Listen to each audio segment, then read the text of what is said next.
Ese wizera yuko wakorera amadolari 21 nta gishoro bigusabye? Mu byumweru 2 maze menye ino application, maze gukoreramo amadolari arenga 21, aho nagiye nanabikuza akagenda angeraho kuri account yanjye. Iyi application irizewe kandi irimo irakoreshwa n'abantu benshi bakorera amafaranga online nta gishoro na gito batanze.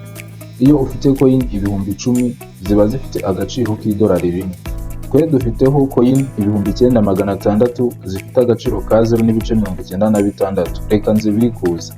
Iyo ukanze kuri withdraw, amafaranga yawe ahita kugeraho mu gihe gito cyane. Murabona yuko bahise batubwira ngo withdraw success, tukaba tubikuje 0.96. Reka tujye muri withdraw history turebere hamwe amafaranga amaze kubikuza muri ino application n'uburyo yagiye angeraho. Urabona transaction ya nyuma iheruka nakoze niyo mbikuje nona. Ahangaha mbikuje 0.96. Urabona yuko misina nakira notification yaho nabikurije. Kubikuza muri ino application ukoresha PayPal. Murabona yuko nkoresha PayPal business, nkaba nakiriye 0.96 biturutse muri Hong Kong UG Limited. Urabona tuje no muri email nabwo nakiriye iyo notification yambwiraga yuko Hong Kong UG Technology Limited yohereje amafaranga angana na 0.96 by'idolari. Ahangaha rero nakubwira yuko ino application maze kubikuzamo inshuro zirenze 4. Urumva yuko ni application yizewe. Turi ku itariki 12 z'ukwa 8 2025. Gusa ino video ushobora kuyibona hagati y'itariki 15 na 16. Ndagira mubwire yuko ari amafaranga tubikuje angana n'1,392 tuyashyize mu manyarwanda. Urumva yuko ni amafaranga menshi cyane. Niba rero ushobora gutekereza yuko utakorera amafaranga angana n'1,300 buri munsi ukoresheje iriya application, igira hano nkwereke buri kimwe, usobanurire buri kimwe ibyo ugomba gukora kugira ngo uzajye ukorera amafaranga muri iriya application angana gutya. Iyi application irizewe. Ukimara kwiyandikisha urahita ukorera arenga amadolari 10. Ayo madolari 10 urayabikuza ako kanya. Amafaranga make yo kubikuza muri ino application ni 0.05 by'idolari. Kugira ngo wiyandikishe urareba link iri muri description y'iyi video. Iyo link urayisanga no muri comment, uraza kuyikandaho uyifungure. Numara gufungura iyo link uraza kugera ku rubuga rumeze gutya. Ikintu uri bukore mbere na mbere ni ukuza ugahita ukanda hano kuri download now. Iyo ukanze kuri download now bakugeza kuri Play Store.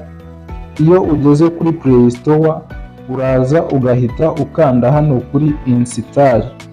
Wowe ushyira application muri telefone yawe nk'uko izindi application uzitunze muri telefone yawe. Kugira ngo uyishyire muri telefone yawe ukanda hano kuri install.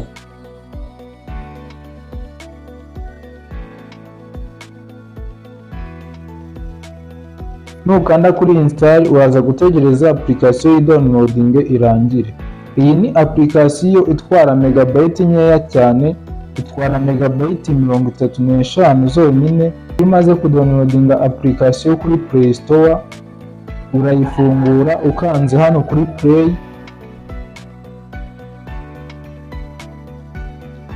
Iyo umaze kudownloadinga ino application wanyuze kuri link natanze, uhita wakira notification ikubwira yuko ugomba gukomerezaho.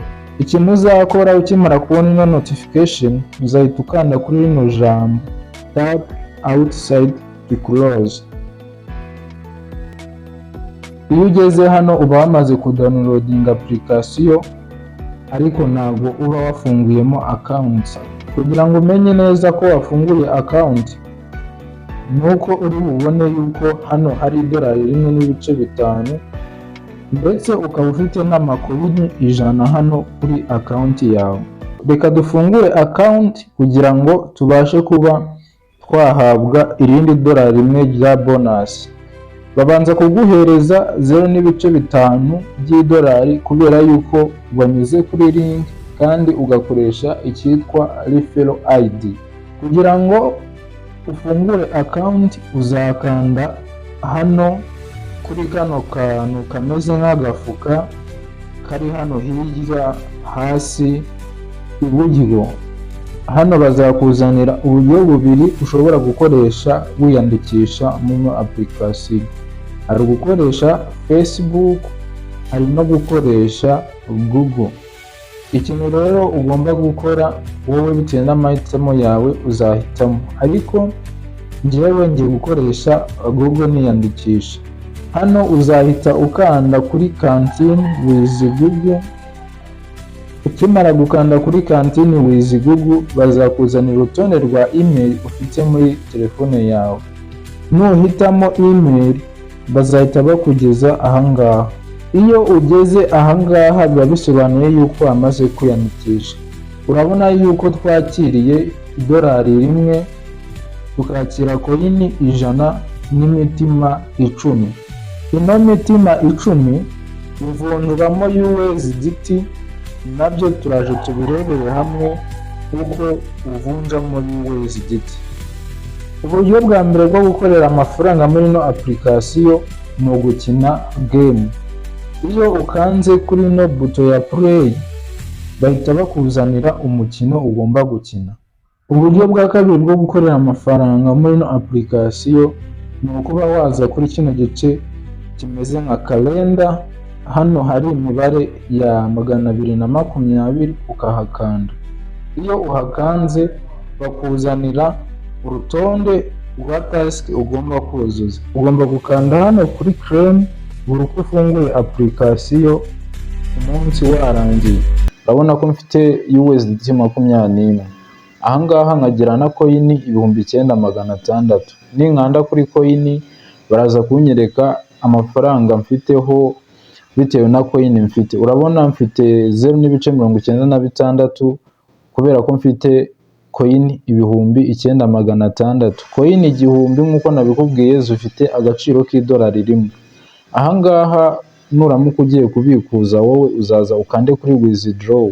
Noneho reka tubikuze. Niba ugiye kubikuza ugomba kubanza ukamenya ko ugiye kubikuza coin cyangwa se ugiye kubikuza USDT. Urabona hari igice cya USDT hakaba n'igice cya coin. Ahangaha rero bino bicuka ari byombi biratandukanye, kuko n'iyo ugiye kubikuza coin bagusaba kuba byibura ufiteho coin 500 zifite agaciro ka $0.5. Mu gihe waba ugiye kubikuza USDT bakagusaba kuba byibura ufiteho USDT 10 akaba arizo nkeya. Urabona wenda dukanze ku gice cya coin ahangaha barahita batwereka coin dufiteho ndetse batwereke na USDT bingana n'izo coin. Ahangaha urabona wowe bazabanza bakwereke aho ugomba gushyira wallet address cyangwa se email. Hano bazakwereka aho ugomba gushyira email. Twebwe kuko dusanzwe tuyifitemo ntago turi buyishyiremo, ahubwo uzaza ukande kuri add new account. Numara gukanda kuri add new account uzakanda hano kuri PayPal. Iyo ukanze kuri PayPal ahangaha kuri example niho ukanda, hanyuma wamara kwakanda bakuzanira aho ugomba kwandika email yawe. Iyo email urayandikamo neza witonze, hanyuma wandikemo email ifunguyeho PayPal account yawe. Iyo PayPal account ikaba ari business account. Ahangaha numara kubyandikamo uraza guhita ukanda kuri OK. Iyo umaze kwandikamo email yawe uhita uyibona aho ngaho munsi ya account. Aho ngaho rwose urabona email yacu niyo ngiyo. Wowe numara kuyandikamo neza uzakanda kuri submit kugira ngo email yawe yemezwe kugira ngo izajye yoherezwaho amafaranga. Nurangiza uzasubira inyuma wongere uze kuri dashboard imeze gutyo. Ahangaha uzongera ukande kuri icyo gice cya coin aho hejuru kugira ngo ubashe kuba wahabwa option ya withdraw. Nugera ahangaha uzasanga coin ufite, urabona dufite coin 9600. Wowe uzasanga nawe coin wakoreye mwaho ngaho. Hano baragusobanurira ikigendanye no kubikuza amategeko n'amabwiriza. Ahangaha barakubwira ngo nuramuka ubikuje amafaranga yawe ashobora kukugeraho byibura nyuma y'amasaha 24 ukoze request cyangwa se utanze ubusabe bwawe bwo kubikuza. Ahangaha bakakubwira yuko umuntu yemerewe kubikuza inshuro imwe ku munsi, bivuze yuko nubikuza uno munsi uzaba wemerewe kongera kubikuza umunsi w'ejo. Ahangaha bakakubwira yuko mu gihe icyo ari cyo cyose ufiteho amafaranga yo kubikuza makeya yemewe, ushobora kubikuza inshuro imwe ku munsi. Minimum withdraw mu gihe ufiteho coin ni coin 500 zifite agaciro ka 0.05 by'idolari. Ahangaha ni amafaranga ushobora kubikuza akakugeraho kuri PayPal, kandi mu by'ukuri nuramuka ukanze kuri withdraw, ahangaha baraza kukubwira ko iminota mikeya ari iminota 10 kugera ku masaha 24 bishobora gufata kugira ngo amafaranga yawe akugereho. Urabona yuko za coin twari dufiteho zihise zivaho, ahangaha dusigaranye coin 45 zonyine. Bisobanuye yuko aka kanya dutegereje yuko amafaranga yacu atugeraho.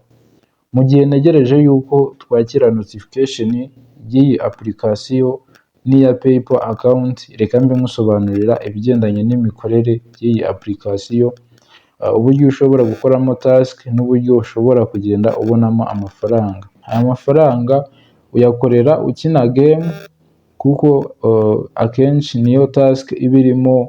Urumva ukina game uko ushoboye. Hano hari n'izindi task ziba zirimo kuri ibyo bice bine ubona, ndetse hakaza n'ibindi bice hasi aho ngaho kuri reward ndetse na invite. Ahangaha kuri reward haba hari task wakora byibura ugakoreramo $10.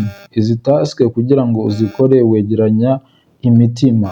Iyi mitima uko igenda iba myinshi bagenda baguhereza uburyo bwo kwakira $10 bitewe n'imitima wagiye uclaiminga.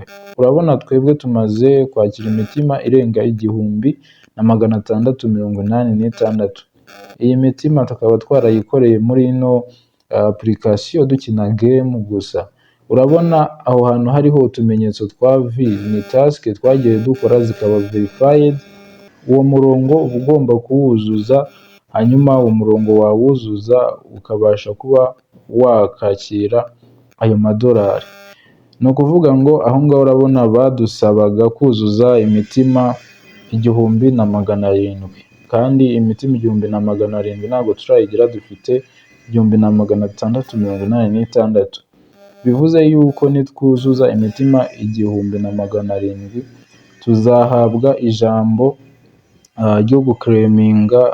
Nitumara kurikandaho aho ngaho hari utumenyetso twa V, bizaba bisobanuye yuko twamaze gukora iyo task. Ikindi ahangaha ayo $10 ugenda ukura mu mitima aragenda akiteranya kuri balance, noneho balance yawe y'amadolari ikagenda izamuka ku buryo minimum withdraw ushobora kuyuzuza hagati y'iminsi 2 n'iminsi 3. Urumva yuko hagati y'iminsi 2 n'iminsi 3 ushobora kuba wakoreyemo arenga $10 bitewe n'uburyo ukora. Aho ngaho rero ubona akantu k'agatangaro hariho n'amadolari mu ibara ry'icyatsi kibisi, uhita wowe uhakanda, hanyuma wamara kuhakanda ya $10 wari wahawe mu gihe wari uri gukora task ahita ajya aho hejuru kuri balance. Urabona uwo murongo w'icyatsi iyo wuzuye, ahangaha biba bisobanuye yuko iyo task wayirangije. Ikintu kiba gisigaye ni uguclaiminga ayo $10 ukabasha kuyakira kuri balance yawe, ndetse ukabasha no kuyabikuza. Noneho reka wenda tube twaclaiminga izi task 3 zose twakoze zikarangiza, duclaiminge $10 yazo, turebe yuko ajya aho hejuru. Urabona mbere yuko duclaiminga dufite $23. Noneho reka duclaiminge iyo task ya mbere twarangije. Urabona yuko batubwiye yuko twakiriye 0.5. Ahangaha rero n'ubundi aya 0.5 tuyakiriye kubera yuko iriya task twari twayirangije, kandi dusabye yuko baduhereza reward zayo. Noneho uzakomeza ugende ubikora gutyo, ariko kugira ngo uhabwe aya 0.5 ugomba kuba byibura wakinnye iriya game, kandi iriya game irimo niyo ishobora gutuma ugenda uhabwa reward zigiye zitandukanye zishobora gutuma uhabwa n'imitima igiye itandukanye. Urabona yuko kuri balance yacu duhise tugira amadolari 22, twari dufiteho 21, sorry, duhise tugira 22. Kugira ngo wongere coin uzanyura kuri icyo gice kimeze nka kalenda hariho imibare 220. Icyo gice nicyo unyuraho ugiye gukora n'izindi task ziba zihari. Urabona twebwe hariho ibimenyetso bya V bisobanuye yuko task twazikoze tukanazisubmitinga, ubu ziri verified. Nawe rero uzajya ukina game, numara gukina game uze kuri icyo gice nkweretse, hanyuma ubashe guhita ukanda kuri claim kugira ngo ubashe kuba wakakira coin unakire imitima igiye itandukanye. Kino gice tumaze kugikoreraho imitima irenga 1000 tugikoresha buri munsi uba wemerewe gufungura application ugahabwa coin. Urabona nk'aha ngaha hari spin batanga, spin ushobora gutsindiramo amafaranga agiye atandukanye guhera kuri coin 100 kugera kuri coin 500. Si ibyo gusa kandi ushobora gutsindira guhera kuri 0.1 by'idolari kugera kuri 0.5. Kugira ngo uhabwe ino spin ugomba kuba ukina game, kandi mu by'ukuri ukaba completinga icyitwa 2 heart quest. Kugira ngo rero ibyo byose ubyuzuze nuko uzanyura kuri kiriya gice nkweretse mu kanya gatoya, kiriya gice kimeze nka kalenda kiriho iriya mibare 220 nicyo ukandaho. Hanyuma ahangaha spin imwe iba ifite agaciro k'ibihumbi 50 by'amacoin, kandi izo coin harimo izo baguha ukina game, hakaba n'izo baguha wakompletinze cyangwa se wujuje ziriya task. Bivuze ngo kugira ngo uhabwe spin biragusaba gukina game kenshi gashoboka. Wowe uzajya ukanda kuri play, hanyuma bakuzanire aho ugomba gukinira ikibuga. Wowe ni ukumanura utwo dupira tumanuka twikubita ku tundi, ako bihuye bisa ugasanga bibyaye undi mupira, niko coin nazo zigenda zizamuka hejuru. Izo coin zizamuka hejuru nizo zituma ubasha kubona amahirwe yo kuba wakaraga spin, kandi iyo spin twabonye yuko ishobora gutuma utsindira reward zigiye zitandukanye, harimo no kuba watsindira 0.5 by'idolari.